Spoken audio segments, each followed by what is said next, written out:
Hi everyone, आप सभी को एक और नई वीडियो में स्वागत है। तो आप लोग कैसे हैं? आशा करता हूं कि आप लोग अच्छे होंगे। तो फाइनली आज फिर से मैं आप लोगों के लिए एक और नई वीडियो लेकर आया हूं, जिसमें मैं आप लोगों को बताने वाला हूं क्लास 12th केमिस्ट्री के एक और इम्पॉर्टेंट टॉपिक जो है हिमांक का अवनमन। यहाँ से एक न एक क्वेश्चन आता ही है, आप लोग याद रखिएगा। 4 क्वेश्चन है।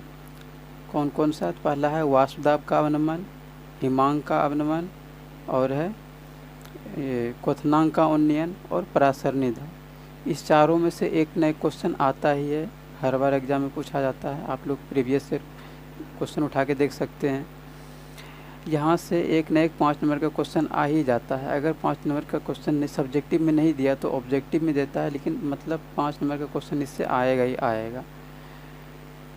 अगर आप पहले का वीडियो नहीं देखे हैं जिसमें आप लोगों को वाष्पदाब का अवनमन बताए हैं, तो आप लोग जाके देख सकते हैं। अगर नहीं देखे हैं तो डिस्क्रिप्शन में लिंक मिल जाएगा। आप लोगों के कीमती समय को ध्यान में रखते हुए बिना समय की बर्बादी किए वीडियो की शुरुआत करते हैं। समझिए हिमांक का अवनमन क्या है। तो जब किसी शुद्ध विलायक में अवाष्पशील विलेय पदार्थ को मिलाया जाता है तो उसके हिमांक में कमी आ जाती है। समझिएगा, कोई शुद्ध विलायक है, कोई भी शुद्ध विलायक ले लिए हम लोग, और उसमें हम लोग अवाष्पशील विलेय पदार्थ को मिलाए हैं तो उसके हिमांक में कमी आ जाती है। उसी को हम लोग हिमांक का अवनमन कहते हैं। इसका और भी डिफिनेशन हम लोग बोल सकते हैं कि शुद्ध विलायक का हिमांक तथा विलयन के हिमांक के अंतर को हिमांक का अवनमन कहते हैं, और हम लोग इसे डेल्टा एफ से सूचित करते हैं। डेल्टा एफ, इसको हम लोग डेल्टा पढ़ते हैं, इसको त्रिभुज नहीं डेल्टा पढ़ा जाता है। ये क्या है? डेल्टा है, बड़ी डेल्टा है। इसे हम लोग डेल्टा एफ से सूचित करते हैं। और एफ नोट क्या है? ये शुद्ध विलायक का हिमांक है, और एफ एस क्या है? ये विलयन का हिमांक है। तो अब समझिएगा इसका फॉर्मूला कैसे निकलेगा। बोला जा रहा है कि शुद्ध विलायक का हिमांक बोला क्या है इसमें बोला जा रहा है कि शुद्ध विलायक का हिमांक। तो हम लोग यहाँ पर ले लेंगे शुद्ध विलायक का हिमांक। शुद्ध विलायक का हिमांक है क्या? F note.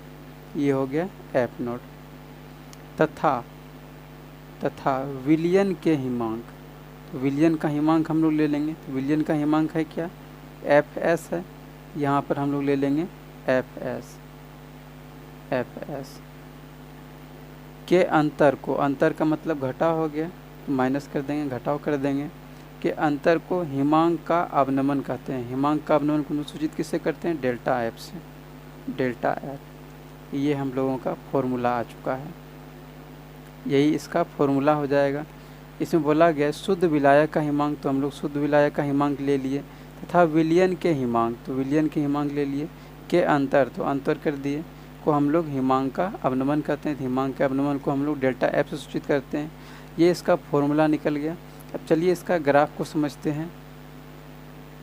तो देखिए ग्राफ में यहाँ पर ये है शुद्ध विलायक का हिमांक, एफ नोट क्या है? शुद्ध विलायक का हिमांक, और यहाँ पे एफ एस क्या है? ये है विलयन का हिमांक।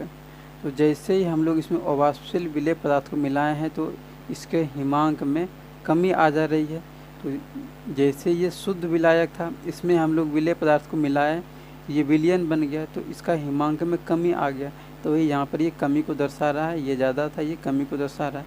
तो यहाँ से यहाँ तक जो दूरी आए हैं, ये इसको हम लोग क्या बोलेंगे? हिमांक का अवनमन। मतलब जितना भी हिमांक में कमी आया है उसी को हम लोग बोलेंगे हिमांक का अवनमन। तो ये हो जाएगा डेल्टा एफ, इसका हिमांक का अवनमन।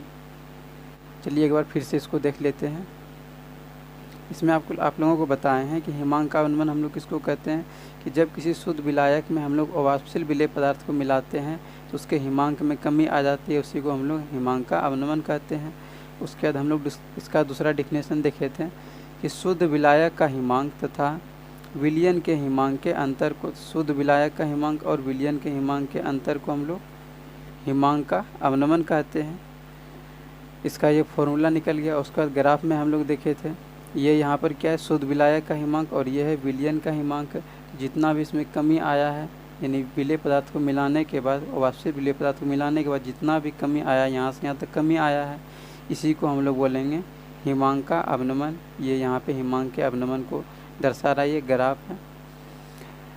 तो आज के लिए इतना ही रहने देते हैं। वीडियो पूरा देखने के लिए धन्यवाद।